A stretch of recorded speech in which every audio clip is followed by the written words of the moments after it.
Whenever you are tempted to become proud and self-entitled, remember these two good reasons in being humble. Number one, there is prosperity in humility. May pagpapala sa pagpapakumbaba. Basahin niyo po in Proverbs chapter 16 verse 18. Pride goes before destruction and a haughty spirit before a fall. Remember, my dear friends, that the most selfish, the most destructive three-letter word is ego. E-G-O. At sa Tagalog, ito po ay ako. Ang pinaka makasarili, ang pinaka nakakasirang salita, 3 letra lang, ay ako. Ako. Ako. Marami na po ang bumagsak, marami na po ang nasaktan, marami na po ang nalugi dahil sa kataasan ng loob. Hindi ko po alam kung naaalala nyo ang kwento ng Tore ng Babel. Lumaki ang ulo ng mga tao. Gusto nilang higitan ang Diyos. Kaya gumawa daw sila ng isang tore para malampasan nila ang langit. Anong ginawa ng Diyos dito sa plano ng mga tao? Sinira niya itong ginagawa nilang gusali. Nagkawatak-watak ang mga tao. See, pride and ego destroys, but it is love that builds. Meron pong isang kwento tungkol po kay Marcus Aurelius. Hindi ko po alam kung kilala niyo siya. Isa po siya sa mga pinaka-hinahangaan, pinaka-magaling na emperador doon sa Roma. Kapag po dumadaan daw si Marcus Aurelius sa syudad, kadalasan ng mga taong nakakakita sa kanya, yumuyuko, pinapalakpakan siya, pinupuri siya. Mahal na mahal po ng mga tao itong emperador na ito. Bakit? Kasi napakarami po niyang napanalunan na gera. Napakarami po niyang nagawang mabuti sa buhay ng mga tao. Inayos po niya ang syudad. Pero ang hindi po alam ng ibang tao, ito. Kapag daw po lumalabas ang emperador na si Marcus Aurelius, nagsasama daw po siya ng isang alipin.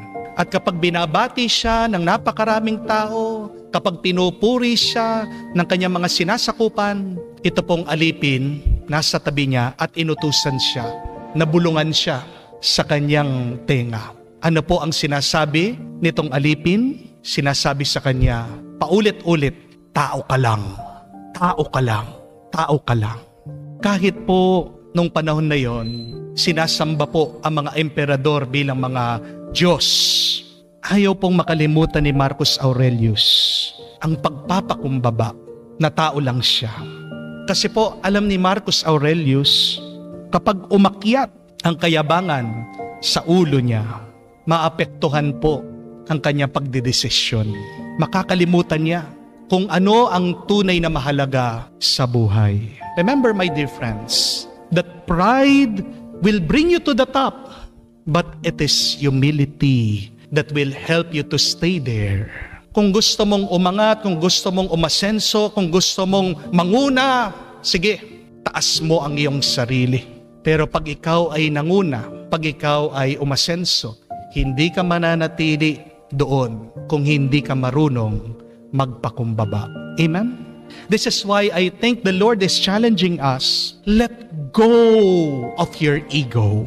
Opo, mahalaga ang ako, pero walang kwenta ang ako kung wala kang tayo.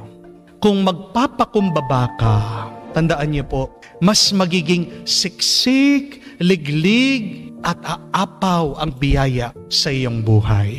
Amen? There is prosperity in humility. But secondly, it is better to be humble. Why? Because the humble are loved. Tandaan niyo po yun. Minamahal ang mga marunong magpakumbaba. Remember, you cannot serve without humility. And if you serve humbly, a lot of people will love you. Walang nakakapaglingkod na hindi nagpapakumbaba. Mahirap maglingkod na may kataasan ng loob. Pag malaki ang iyong ulo, Pag meron kang ere, mag-umpisa ka mang maglingkod, hindi ka makakapagtagal. Magsasawa at magsasawa ka.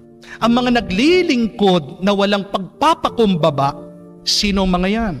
Sila'y mga manloloko. Sila'y mga abusado. Sila'y mga mapanggamit.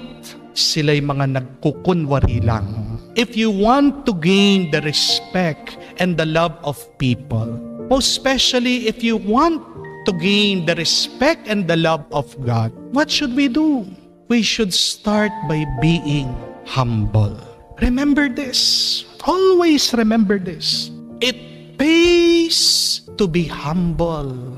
May gantimpala ang pagpapakumbaba. Kaya nga po, sabi ni San Agustin, napakaganda. Kung gusto mo daw umangat sa buhay, mag-umpisa ka sa pagpapakababa ng iyong sarili. Dahil kung gusto mo daw magkaroon ng isang mataas, matayog na gusali o tore, anong kailangan mong gawin?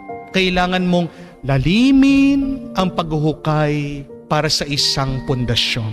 At ano po ang pundasyon para magkaroon ka ng isang matibay at nakaangat na buhay? Ang sabi po ni San Agustin, yan ay ang pagpapakumbaba. If you want your tower to be so high, start by digging a deep foundation.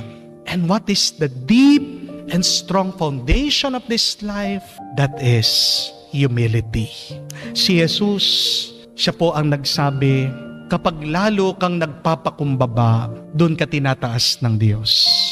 Kapatid, magdasal po tayo. Huwag tayong magpapabulag sa mundo. Palabas lang po ang kasikatan. Ang kasikatan ay panandalian lang. Kung ikaw man ay sikat ngayon, darating ang araw, makakalimutan ka ng ibang tao. Hindi po ba? That is just a 5-minute fame. Pero sino mga hindi nakakalimutan ng mga tao? Sila yung mga mababait, sila yung mga mapagmahal, sila yung mapagbigay, lalong-lalo na yung mga taong nagpapakumbaba. Amen? Naway mas piliin natin ang magpakumbaba sa buhay na ito para yan din ang maging susi ng ating pagpasok sa langit sa kaharian ng Diyos sa magpa sa walang hanggan.